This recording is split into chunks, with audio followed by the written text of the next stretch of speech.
আমি লুটপাটের বাজেটের কথা বলতে চাই না, তবে গরিব মারার বাজেট এ ব্যাপারে কোনো সন্দেহ নাই। আপনার যে সমস্ত জায়গায় ভ্যাট ধরা হয়েছে তার মধ্যে মুদির দোকানেও ভ্যাট ধরা হয়েছে। আমাদের নেতা, বিরোধী নেতা বলছিলেন ফকিরকেও ভ্যাট দিতে হয়, না ফকির তো সারাদিন ভিক্ষা করে ওই মুদির দোকানে যায়, তার জিনিস কেনে রাত্রে খাবার জন্য, তাকেও ভ্যাট দিয়ে তারপরে বাড়িতে যেতে হয় জিনিস কিনে নিয়ে। তাহলে এটা কি গরিব মারার বাজেট বলতে হবে না?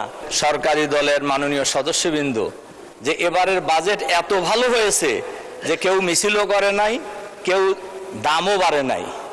আমি মনে করি কথাটা মোটেই সঠিক নয়। দামও বেড়েছে, মিছিলও হয়েছে।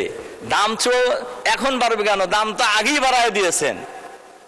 কারণ তেলের দাম, গ্যাসের দাম, বিদ্যুতের দাম এটা আগেই বৃদ্ধি হয়েছে, তখন মিছিল শুরু হয়েছে। এবং বাজেট পেশ করার পরেও কিন্তু মিছিল হয়েছে। কাজেই দাম বাড়ে নাই। দাম, এই যে আমার হাতে এখানে একটা তালিকা আছে, আপনি যে সময় দিয়েছেন এই সব তালিকা বলা যাবে না কোন কোন জিনিসের দাম বাড়ছে। তারপর দুই একটার কথা বলি আর কি। মাননীয় স্পিকার, এলপিজি গ্যাস এটা বৃদ্ধি হয়েছে। আগে ছিল 1341 টাকা, এখন হচ্ছে 1728 টাকা, বৃদ্ধি হয়েছে 28.9 টাকা, তার মানে 29 টাকা। এরপরে ডিজেলের দাম বৃদ্ধি হয়েছে প্রতি লিটারে 15 টাকা। কেরোসিনের তেলের দাম বৃদ্ধি হয়েছে প্রতি লিটারে 18 টাকা। এরপরে পেট্রোলের দাম বৃদ্ধি হয়েছে প্রতি লিটারে, আগে ছিল 116 টাকা, এখন হচ্ছে 135 টাকা, 19 টাকা বৃদ্ধি হয়েছে। এইভাবে যদি আমি ধরি, ডিমের দাম প্রতি 1 ডজন ডিমের দাম ছিল আগে আপনার, ব্রয়লার মুরগির ডিম ছিল 100, প্রতি কেজি ছিল মুরগি 185 টাকা, এখন হচ্ছে 200 টাকা। ডিম ছিল 1 ডজন 135 টাকা, এখন হচ্ছে 145 টাকা। পেঁয়াজের দাম আগে ছিল 50 টাকা, এখন ছিল 58 টাকা। সোনালী মুরগি প্রতি কেজি ছিল 300 টাকা, এখন 400 টাকা। এখন আমাদের সরকারি দলে বন্ধুরা আসলে আদৌ বাজারে যান কি না, এটা হলো প্রশ্ন আর কি। বাজারে গেলে তো এটা টের পাইতেন আর কি।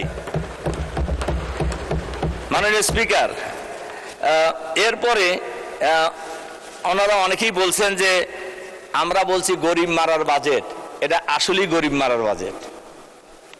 আমি লুটপাটের বাজেটের কথা বলতে চাই না, তবে গরিব মারার বাজেট এ ব্যাপারে কোনো সন্দেহ নাই। আপনার যে সমস্ত জায়গায় ভ্যাট ধরা হয়েছে তার মধ্যে মুদির দোকানেও ভ্যাট ধরা হয়েছে। আমাদের নেতা, বিরোধী নেতা বলছিলেন ফকিরকেও ভ্যাট দিতে হয়, না ফকির তো সারাদিন ভিক্ষা করে ওই মুদির দোকানে যায়, তার জিনিস কেনে রাত্রে খাবার জন্য, তাকেও ভ্যাট দিয়ে তারপরে বাড়িতে যেতে হয় জিনিস কিনে নিয়ে। তাহলে এটা কি গরিব মারার বাজেট বলতে হবে না? ভিক্ষা করে সে তাকেও ভ্যাট দিতে হয়। মাননীয় স্পিকার, এরপরে আমাদের মাননীয় অর্থমন্ত্রী বাজেটের উপর যে সংবাদ সম্মেলন করছিলেন, সেই সংবাদ সম্মেলন উনি খুবই ক্লিয়ার করে একটা সত্য কথা বলছেন। উনি বলছেন অর্থনীতি ঘুরে দাঁড়াবে 4র্থ বছরে। তার মানে এই বাজেট ভালো বাজেট নয়। ভালো বাজেট যদি হতো তাহলে এই বছরই অর্থনীতি ঘুরে দাঁড়াইতো, কিন্তু এটা 4র্থ বছরে যা অর্থনীতি ঘুরে দাঁড়াবে। তার মানে 3 বছর বাংলাদেশের মানুষকে কষ্ট করতে হবে। বাংলাদেশের মানুষ যা আগে কষ্টে ছিল ওই রকম কষ্টে বাংলাদেশের মানুষকে আবারও থাকতে হবে।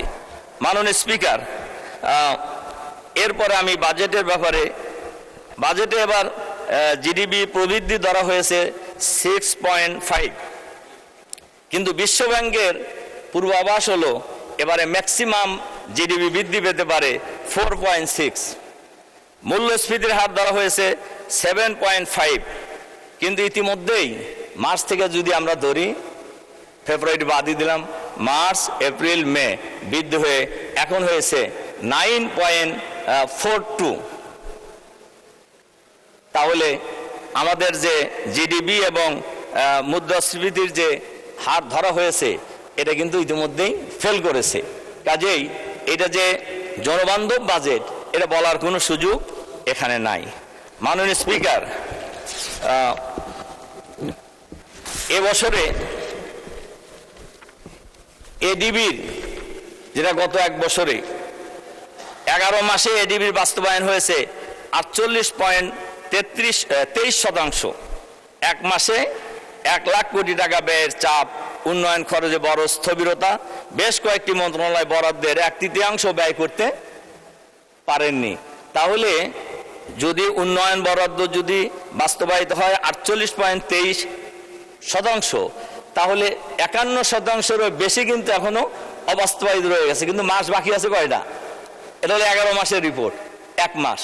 তাহলে 1 মাসে এই টাকা কিভাবে বরাদ্দ হবে?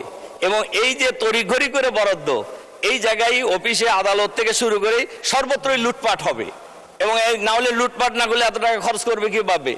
11 মাসে 48% খরচ হয়েছে, আর 1 মাসে 51-52% খরচ হবে কিসের ভিত্তিতে?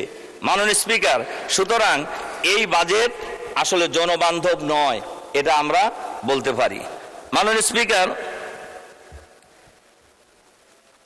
বাংলাদেশের বর্তমানে যে অবস্থা, আমাদের মাননীয় অর্থমন্ত্রী বাজেট পেশ করেছেন, কিন্তু বাংলাদেশের মানুষের উপর যে হিউজ পরিমাণ ঋণ রয়েছে এই ব্যাপারে কিন্তু কোনো কথা উনি বলেন নাই। শুধুমাত্র কেন্দ্রীয় ব্যাংকের তথ্য মতে মোট খেলাপি ঋণের পরিমাণ দাঁড়িয়েছে 5,88,704 কোটি টাকা, যা মোট ঋণের 32%, 26% টাকা।